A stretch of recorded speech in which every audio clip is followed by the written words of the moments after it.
Malam Selasa pengajian mingguan bersama teman-teman ke Ponpes Habib Bahar. Tuh, anak-anak di mana itu? Tuh, udah siap tuh. Ayo berangkat. Bang, ayo Bang. Alhamdulillah si Ipong. Si Ipong udah mulai mau ngaji lagi, alhamdulillah. Kita naik mobilnya udah siap-siap nih, guys. Oh, sama Bipri tuh. Sama Pak Nafi.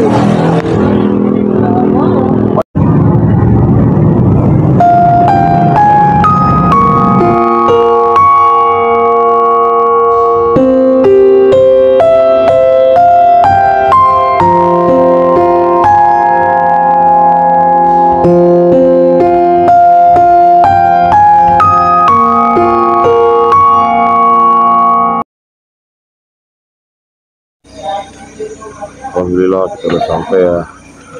Ponpes Habib Bahar di sini.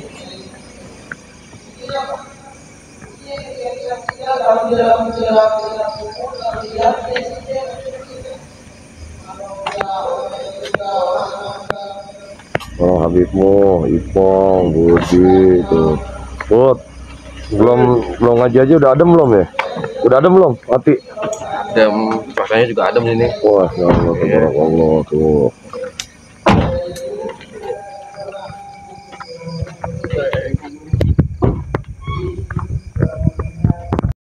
Jika kamu ingin tahu harga dirimu, kedudukanmu di sisi Allah, undur ila gadril Quran indah. Lihatlah kedudukan Quran di sisimu. Kalau semakin mesra kita dengan membaca Al-Quran, semakin mesra kita bergelut dengan Al-Quran, bergelimang dengan Al-Quran, dikit-dikit waktu kosong kita dibuat baca Quran, waktu senggang kita dibuat baca Quran. Kita nggak pernah lepas dari yang namanya Quran, walaupun sehari cuma satu mushaf. Maka kita punya kedudukan istimewa di sisi Allah Subhanahu wa Ta'ala. Mohon maaf, saya belajar di tarikh. Orang tarikh ini ada yang jadi tukang taksi, ada yang jadi tukang warung, ada yang jadi tukang, ini banyak dagang-dagang mereka. Tapi ketika mereka dagangannya sepi, atau lagi menunggu pelanggan, atau lagi nggak ada pelanggan, pasti ketika saya datang mereka pasti lagi bukanya Al-Quran. Beda sama orang Indonesia. Orang Indonesia nggak ada pelanggan, mereka nyetelnya dangdut, bukanya handphone, bukanya Facebook, bukanya WhatsApp. Tapi orang paling mau ada pelanggan, mau nggak ada pelanggan, malah mereka bersyukur apabila pelanggannya tidak begitu ramai, karena mereka bisa menghabiskan waktunya untuk bermesraan dengan yang namanya Al-Quran.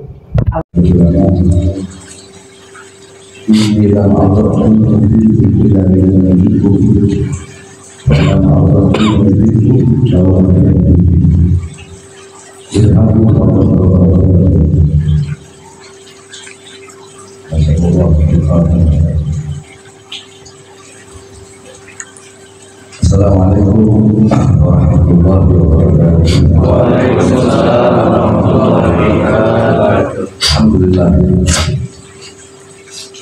Alhamdulillahillah.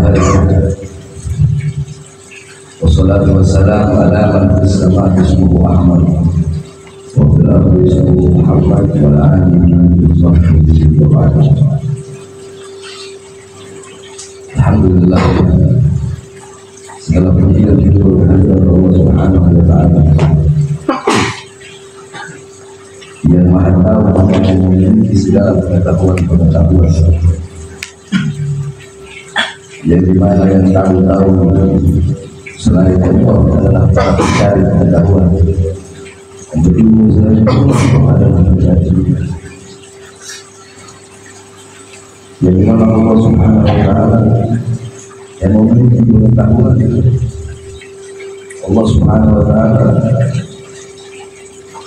akan memberikan ilmu tersebut kepada hamba-hamba yang dipilih oleh Allah Subhanahu wa Ta'ala. Hamba-hamba yang dipilih oleh Allah Subhanahu wa Ta'ala, yang dimana kadar ilmu seseorang tersebut akan diberikan oleh Allah Subhanahu wa Ta'ala, itu menurut kadar bagaimana seseorang tersebut berusaha untuk mendapatkan ilmu Allah Subhanahu wa Ta'ala. Karena ilmu Allah Subhanahu wa Ta'ala itu tidak bisa didapatkan hanya dengan begitu saja.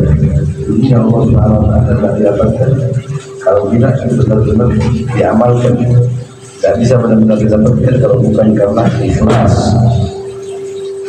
Ini yang benar-benar ilmu Allah Subhanahu wa Ta'ala.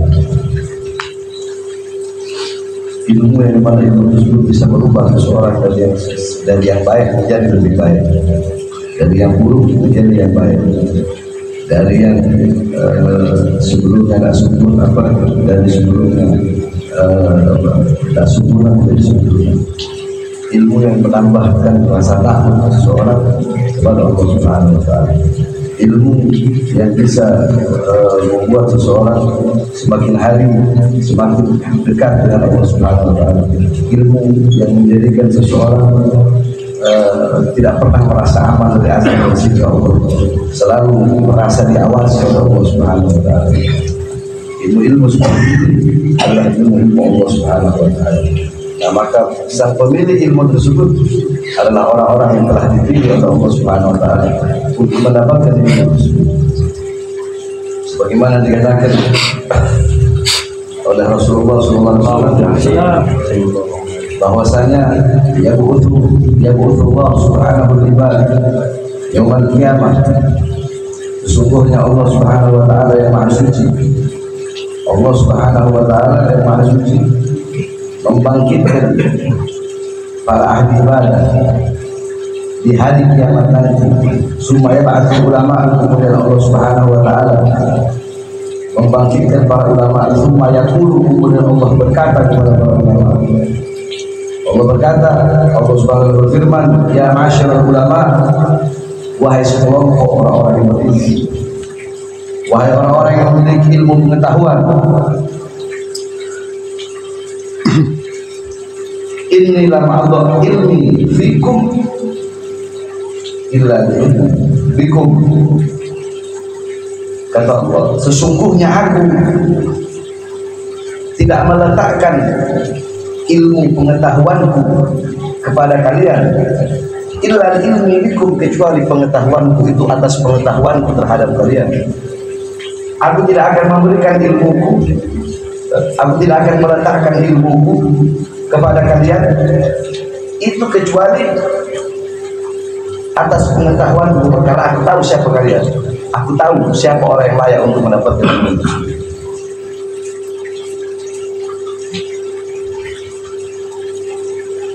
Inilah Allah ilmi fikum illa ilmu bikum, sesungguhnya aku tidak meletakkan ilmuku terhadap kalian, ilmuku kepada kalian, tidak akan aku letakkan ini ilmu kepada kalian itu kecuali pengetahuan atas kalian. Aku tahu siapa kalian.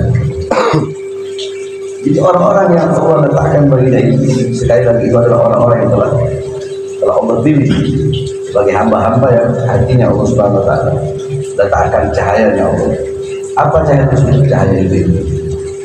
Nah, maka orang-orang yang duduk di majelis-majelis ilmu seperti kita pada malam hari ini, insya Allah termasuk sebagaimana hamba-hamba yang dikatakan oleh Allah Subhanahu wa Ta'ala yang dibangkitkan, ya, bahwasanya sekalipun kita bukanlah masuk orang yang berilmu, setidaknya kita adalah orang-orang yang mencintai, mengikuti beliau-beliau orang-orang yang berilmu. Kita tidak bisa menjadi penuntut ilmu, kata Rasulullah, kun aliman, kun alim, jadilah kalian orang-orang yang berilmu, jadilah kalian orang-orang yang memiliki pengetahuan. Tidak bisa dari orang yang berilmu, sejarah berilmu, muta'aliman. Jadilah kalian orang-orang yang menuntut ilmu, jadilah kalian para santri, jadilah kalian orang-orang yang menuntut ilmu. Jadi santri, santri itu susah, jadi santri itu capek. Jadi santri itu susah, jadi santri itu capek. Bagaimana Al-Imam Asy-Syafi'i mengatakan, man lam yadhkurulla aw murra ta'alluq sa'atan tajarra'a fi dzulli tul hayati. Barang siapa yang tidak mau merasakan, menelan hinanya, pahitnya, susahnya, hinanya kebodohan sesaat, maka dia akan menelan, dia akan merasakan pahitnya, susahnya, hinanya bodoh seumur hidup. Maksudnya apa? Siapa yang tidak mau menelan, menuntut ilmu, pahitnya, susahnya, menuntut ilmu sesaat. Jadi mengajarkan bahwasanya orang ngaji, orang jadi santri, jadi menuntut ilmu itu nggak enak. Pas ulama-ulama zaman dulu, beliau-beliau mendapatkan ilmu ketika belajar, mereka susah payah, mereka capek, mereka lapar, mereka lelah, mereka nggak tidur. Syahrul Gan menjelaskan, dijelaskan ketika beliau dulu sedang menuntut ilmu, beliau sedang ngaji. Itu dulu beliau sampai saking pernah kelaparan sampai merangkak. Beliau merangkak terus beliau makan ujung-ujung daun. Kenapa saking kelaparannya kita menuntut ilmu yang Allah Subhanahu wa taala. Imam Jalal bin Hashim radhiyallahu anhu, beliau selama 15 tahun menuntut ilmu di bawah cahaya bulan. Kenapa? Karena tidak ada lampu, tidak ada lentera yang bisa dipakai untuk menuntut ilmu Allah Subhanahu wa taala. Imam Syafi'i beliau mencari tulang-tulang pakai untuk mengaji, untuk menuntut ilmu Allah Subhanahu wa taala. Beliau semuanya susah, beliau semua capek, sampai para santri-santri zaman dulu, para ulama-ulama zaman dulu dijelaskan dalam kitab Fathul Ruwat adalah Al-Ba'in Muhan, bahwasanya para ulama-ulama ahli nahwu zaman dulu, beliau kalau mau ngaji, mau menuntut ilmu, saking berebutan pengen berada di posisi paling depan, pengen duluan ketika menuntut ilmu, ketika ngaji, itu mereka masuk dalam goa. Ada yang lewat goa, ketika masuk dalam lubang itu lubang jalan tembusan untuk menuju rumah gurunya. Tapi itu lubang semakin hari makin sempit, itu lubang makin hari makin sempit, sampai mereka keluar.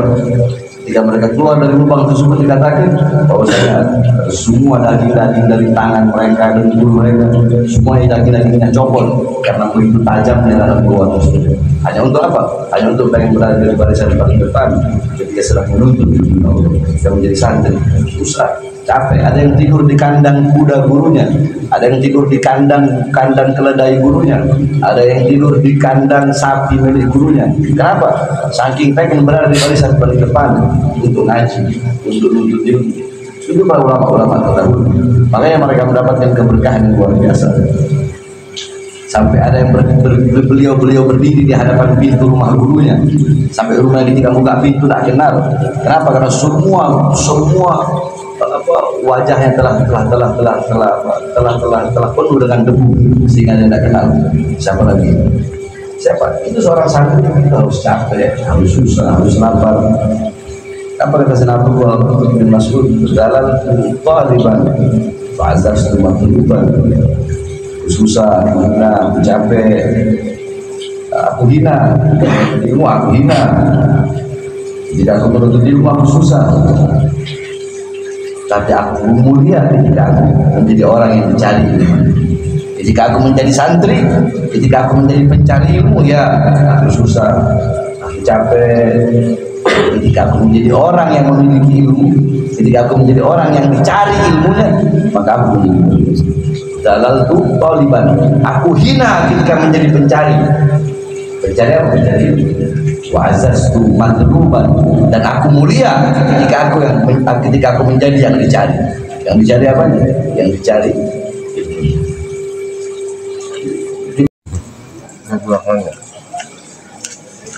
Taruh,